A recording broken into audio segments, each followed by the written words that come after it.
fois cette question de miracle scientifique, le miracle mathématique du Coran al-Karim, on peut l'utiliser, on peut s'appuyer un peu, mais légèrement.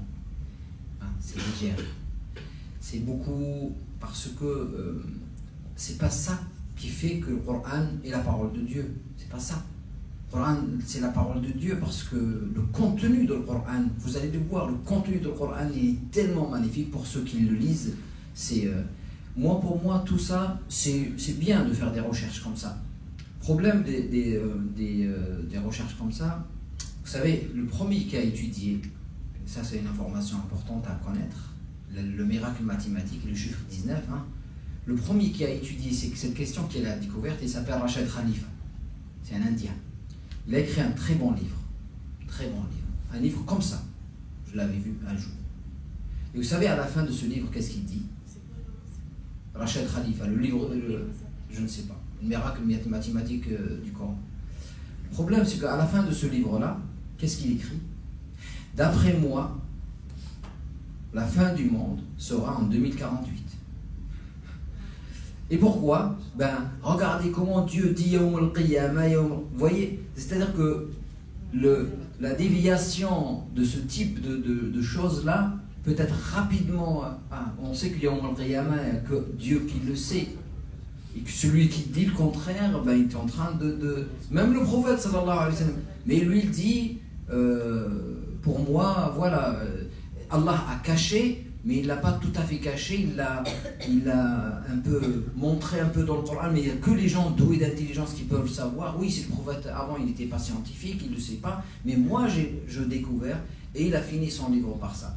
Et vous savez ce qui s'est passé, c'est que le travail qu'il a réalisé avant de dire ça, il était bon, parce que il y a des choses extraordinaires. Il a trouvé des choses extraordinaires, vraiment, sur le chiffre 19.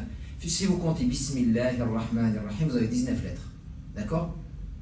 Et avec ça, il va compter les lettres dans le Coran al-Karim. Par exemple, Surat Qaf.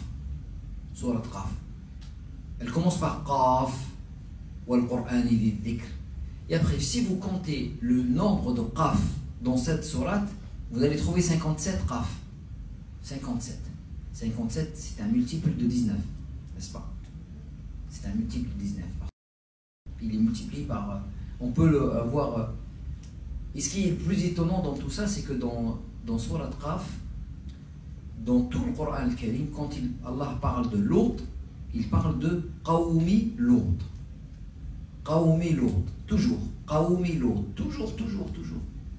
La seule fois où Allah dit dans le Coran Ikhwana l'autre, les frères de l'autre, c'est dans cette sourate. Vous avez compris? Donc ça reste le chiffre. Imaginez que Allah a dit Qawmi l'autre comme d'habitude. Ouais. On aurait combien de Qaf? 20. Tout à l'heure je vous ai dit qu'il y a 57. Si Allah avait dit Qawmi l'autre, il y aurait 58 Qaf. Donc ce ne serait pas un multiple de 19. Donc vous voyez, il a découvert des choses extraordinaires. Mais le problème c'est que ça a été rejeté complètement par les savants musulmans. Tout son travail. Maintenant, tu parles du miracle mathématique du Coran.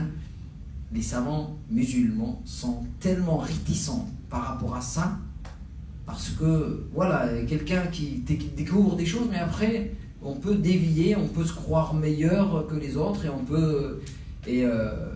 Moi, je dis, je ne nie pas, il y a des choses extraordinaires, mais il y a des choses tirées par les cheveux quand même. Parfois, il y a des choses très très très particulières. Pourquoi tu comptes Yaoum et tu comptes pas Ayyam?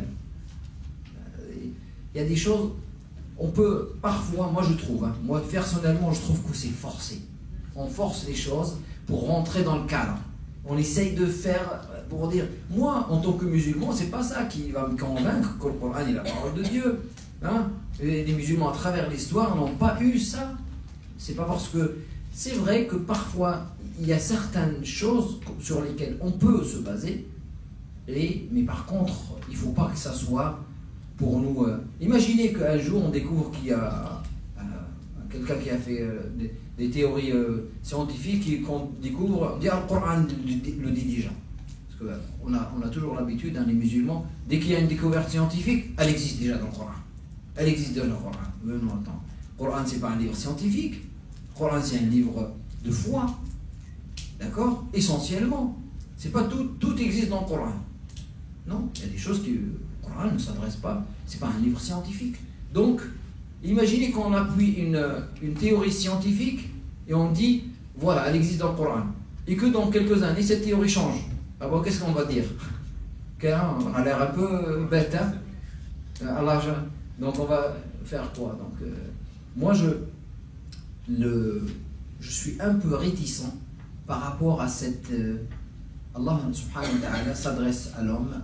Le Coran, essentiellement, c'est une révélation divine qui touche les cœurs. D'accord? Qui touche les cœurs.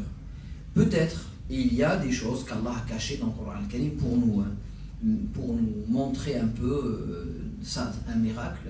Mais le miracle le plus important, c'est le miracle de la foi. C'est celui-là qu'il faut... Lisez le Coran avec un cœur ouvert. Vous allez voir que vous allez être touché d'une manière profonde. C'est la parole de Dieu.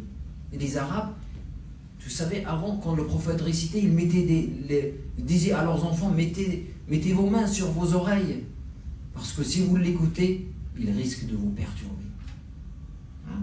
Surtout si on comprend la langue arabe. C'est vrai que la traduction a diminué énormément la qualité du texte. Ça reste une traduction, parfois même une trahison. Donc, mais voilà, le Coran reste un livre... et s'il y a quelque chose qui est évident, sans tirer par les cheveux les choses, pourquoi pas? Mais je trouve beaucoup de choses comme ça qui sont parfois pas très nettes.